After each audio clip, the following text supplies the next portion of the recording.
2022 पासून माझी LCB रत्नागिरीवरून चौकशी सुरू आहे।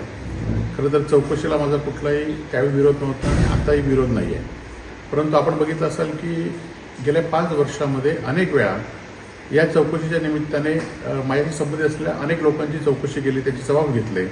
अधिकारी बदलत असतात तशा पुन्हा चौकशा सुरू होत असतात किंवा राजकीय वातावरण बदललं की पुन्हा चौकशा सुरू होतात। हे खरं तर माझ्यावर अन्यायदायक आहे। परंतु असून देत, ज्या चौकशी असतील त्या चौकशीला आम्ही सामोरे जाऊ। परंतु हा कुठल्याही दबावाला मात्र आम्ही बळी पडणार एवढं मात्र निश्चित आहे। येणाऱ्या काळामध्ये सुद्धा ज्या चौकशी असतील त्या चौकशी आम्ही चौकशीला जी उत्तरं असतील ती उत्तरं मी देईन।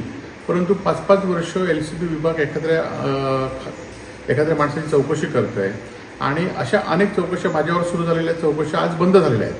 परंतु माझी चौकशी सुरू आहे, हा माझ्यावर अन्याय आहे आणि या विरोधात सुद्धा मी लढणार आहे आणि ह्या विरोधात सुद्धा चौकशीला मी सामोरं जाणार आहे।